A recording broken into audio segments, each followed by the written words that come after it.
उसके आगे कुछ और चीज़ें देख लेते हैं, महत्वपूर्ण बातें, इंपॉर्टेंट फैक्ट्स। एक है बिग स्काई थ्योरी, इंग्लिश में भी इसको बिग स्काई थ्योरी ही बोलते हैं, ठीक है। इसमें ये थ्योरी किसने दी है, तो नासा ने दी है। नासा आपको पता है अमेरिका के अंतरिक्ष एजेंसी, ठीक है। नासा द्वारा अंतरिक्ष प्रदूषण से संबंधित पूछे भी कि इसका थ्योरी किससे संबंधित है, अंतरिक्ष प्रदूषण से संबंधित है, ठीक है। जिसके अनुसार नासा कहता है कि अंतरिक्ष कचरा, आपको पता है जितने भी सैटेलाइट छोड़े जाते हैं उसके लिए रॉकेट छोड़े जाते हैं, तो रॉकेट वहाँ जाके क्या हो जाते हैं, कचरा बन जाते हैं, ठीक है। तो उसे क्या कहते हैं, इस अंतरिक्ष कचरा। जो सैटेलाइट बंद हो जाते हैं, रिटायर हो जाते हैं, उसको वापस पृथ्वी पे तो ला नहीं सकते, ठीक है, तो वो अंतरिक्ष में ही घूमते रहते हैं, उसे क्या कहते हैं, अंतरिक्ष कचरा। तो नासा के अनुसार अंतरिक्ष कचरा कोई बड़ी समस्या नहीं है, क्योंकि अंतरिक्ष का आकार बहुत बड़ा है। ये कहते हैं कि अंतरिक्ष का आकार बहुत बड़ा है, जितना भी मटेरियल फेंकना हो फेंक दीजिए, ठीक है, वहाँ पे कोई दिक्कत। और और ये नासा कहता है कि निम्न भूकक्षीय, मैंने लो अर्थ ऑर्बिट आपको पता ही है, 200 से 2000 किलोमीटर को क्या कहते हैं, लो अर्थ ऑर्बिट, ठीक है। तो निम्न भूकक्षीय में उपस्थित कचरे, जो भी कचरा है, ठीक है, वो पृथ्वी के वायुमंडल में प्रवेश करता है और घर्षण करके, मतलब फ्रिक्शन, घर्षण करके वो जल के नष्ट हो जाते थे। लो अर्थ ऑर्बिट के ये कह रहे हैं कि लो अर्थ ऑर्बिट के वो कचरे तो यूं ही ख़त्म हो जाते हैं, ठीक है।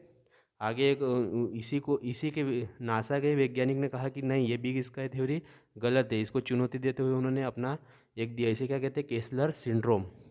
इसे क्या कहते हैं, केसलर सिंड्रोम। ये नासा के वैज्ञानिक डोनाल्ड केसलर ने दिया था, ठीक है। कब दिया था, 1978 में। बिग स्काई थ्योरी, इस थ्योरी को चुनौती देते हुए कहा कि आने वाले 5 से 6 दशक, दशक मतलब 10 साल, तो 50 से 60 साल में भू कक्षाओं में, भू कक्षा मैंने बता दिया आपको, पढ़ा दी अभी, भू कक्षाओं में उपग्रह की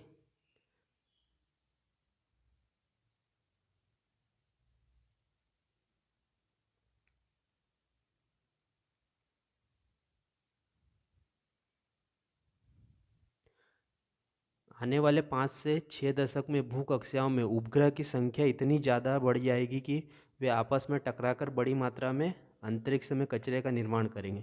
मतलब ये जैसे भारत छोड़ता है, ये चाइना छोड़ता है और रिटायर हो जाते, तो रिटायर होने के बाद उनको वापस ला नहीं सकते, तो वो आपस में ही टकरा टकरा के क्या करेंगे, अंतरिक्ष में कचरे का निर्माण करेंगे। और वह कचरा नए छोड़े गए उपग्रह से, जैसे मान लो कि आज और छोड़ेगा इसरो, तो उससे टकराकर श्रृंखला अभिक्रिया, चेन रिएक्शन शुरू कर देगा। मतलब जितने भी छोड़ते जाएंगे वो आपस में टकराते जाएंगे। इसे ही केसलर सिंड्रोम कहा जाता है। इस अवस्था में उपग्रह प्रमोचन असंभव हो जाएगा। इस अवस्था, अगर ऐसा चलता रहा तो उपग्रह को छोड़ना पॉसिबल नहीं होगा। जैसे अभी भी छोड़ा, एक बार हुआ था कि उपग्रह छोड़ने के लिए वहाँ पे कचरा आ गया था, तो उन्होंने डिले कर दिया था इसरो ने, ठीक है। इसे किसने कहा है, केसलर सिंड्रोम कहते हैं, कि भाई अंतरिक्ष में कचरा बहुत ज़्यादा हो जाएगा तो आप कोई सा भी सैटेलाइट नहीं छोड़ सकते। ये केसलर जी का कहना है। ऊपर बिग स्काई थ्योरी नासा कहता है कि नहीं, अंतरिक्ष प्रदूषण कोई बड़ी बात नहीं है, ठीक है। चलिए आगे कुछ और देखते हैं। ये है ग्रेवयार्ड ऑर्बिट। ग्रेवयार्ड मतलब समझते हो ना, मुर्दों को जहाँ पे दफनाया जाता है उसे ग्रेवयार्ड बोलते हैं, ठीक है, दफन जहाँ पे करते हैं, ठीक है। तो ये ग्रेवयार्ड ऑर्बिट क्या है, ऑर्बिट मतलब कक्षा, ठीक है। इसे सुपर सिंक्रोनस ऑर्बिट भी कहते हैं। सिंक्रोनस मैंने पढ़ा दिया आपको, जियो सिंक्रोनस, जियो स्टेशनरी। पृथ्वी की सतह से 36,000 किलोमीटर को क्या कहते हैं, जियो सिंक्रोनस। तो इसे सुपर सिंक्रोनस ऑर्बिट भी कहते हैं। अर्थात यह ऑर्बिट सिंक्रोनस ऑर्बिट के ऊपर होती है, मतलब 36,000 से किलोमीटर से भी ऊपर की कक्षा को क्या कहते हैं, सुपर सिंक्रोनस ऑर्बिट, ठीक है। इस कक्षा का उपयोग किसी उपग्रह की संपूर्ण संचालन अवधि या खत्म होने के बाद किया जाता है।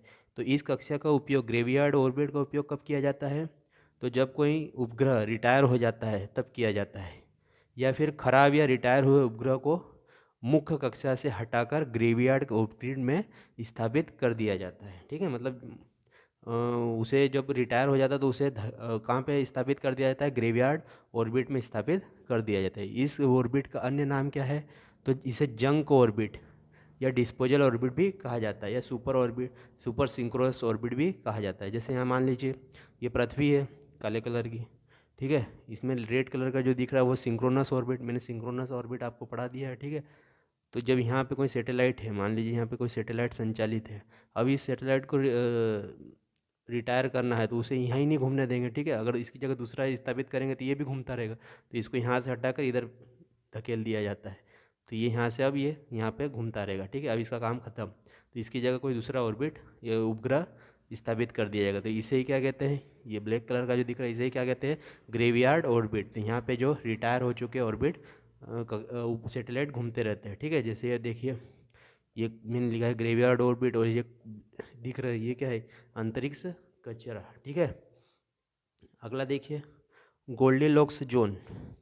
ये एमपीए गोल्डीलॉक्स जोन क्या होता है, तो किसी तारे का, मतलब सूर्य भी एक तारा ही है, ठीक है, किसी तारे का गोल्डीलॉक्स जोन, या इसे हिंदी में वास योग्य क्षेत्र या हैबिटेबल, उस तारे से उतनी दूरी का क्षेत्र होता है जहाँ कोई ग्रह अपनी सतह पर पानी को द्रव अवस्था में रख पाए।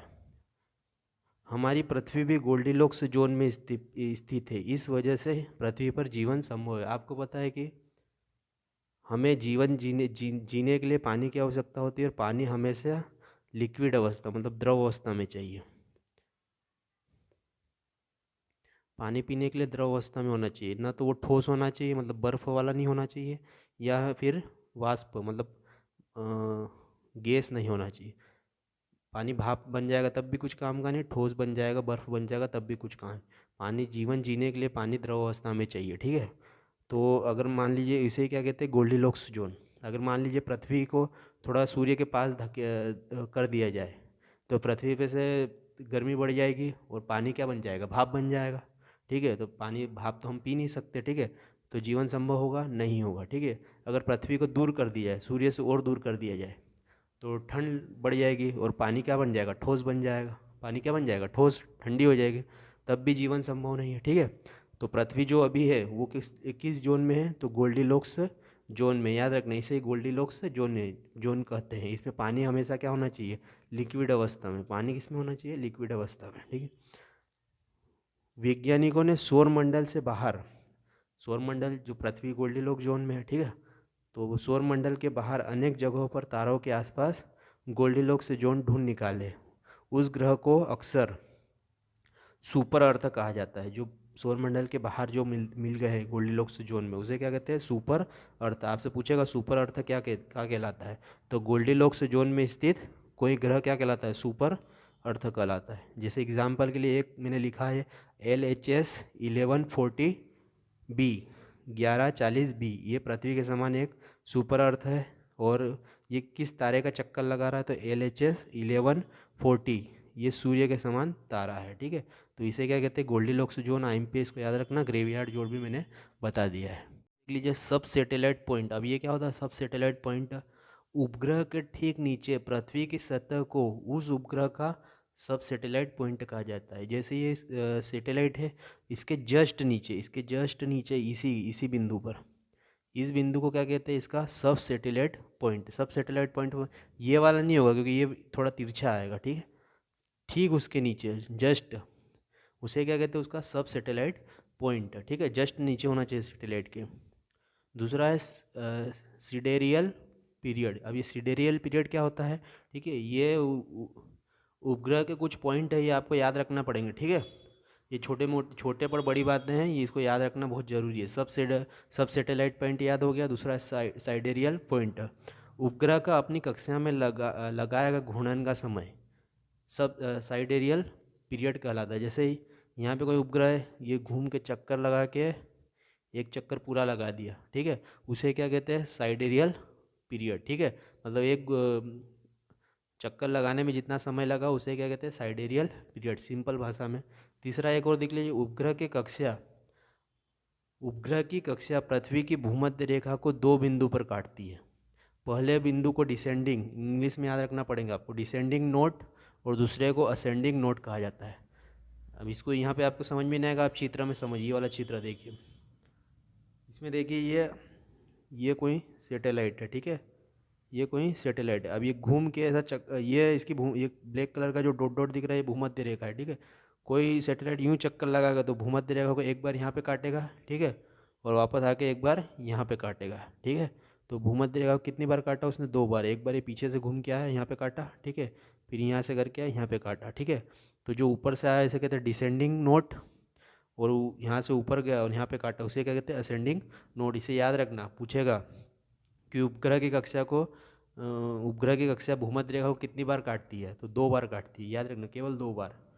एक बार जब नीचे आएगा तो डिसेंडिंग, ऊपर जाएगा तो असेंडिंग। ठीक है, एक और चीज़ समझ लीजिए, मान लीजिए पृथ्वी है, इन्हें आधा ही बना है, पृथ्वी है, इस पर 2 स्टेशन है, स्टेशन ए, स्टेशन बी। इस यहाँ की सूचना को यहाँ पे भेजना है, तो ये पहले सेटेलाइट को भेजेगा इन्फॉर्मेशन, और सेटेलाइट उस इन्फॉर्मेशन को सेटेलाइट स्टेशन बी तक पहुँचा देगी। तो इस तरीके ऊपर जाने वाले इन्फॉर्मेशन को क्या कहेंगे, अपलिंक। सेटेलाइट ने ग्रहण किया और लेके किसको दे दिया, स्टेशन बी को भेज दिया, इसे कहते हैं डाउन लिंक। तो अप लिंक और डाउन लिंक समझ गए। ठीक है, जैसे आप देखते होंगे टाटा स्काई, ठीक है, डिश टीवी, ये कैसे चलते हैं, यहाँ से कोई इन्फॉर्मेशन सेटेलाइट को भेजते हैं और उसे स्टेशन बी तक, मतलब ये हमारा घर है, ये जहाँ से फिल्में प्रकाशित होती है चैनल। ठीक है, तो इसे अपलिंक के द्वारा भेज दिया जाता है। तो हम किससे लेते हैं, डाउन लिंक। छतरी लगाते हैं ना, अरे छतरी लगाते हैं ना हम ऊपर छत के ऊपर, उसे क्या कहते हैं, डाउन लिंक। हम क्या लेते हैं, डाउन लिंक। याद हो गया, चलो ठीक है, आज के लिए इतना ही। अब मिलेंगे अगली कक्षा में।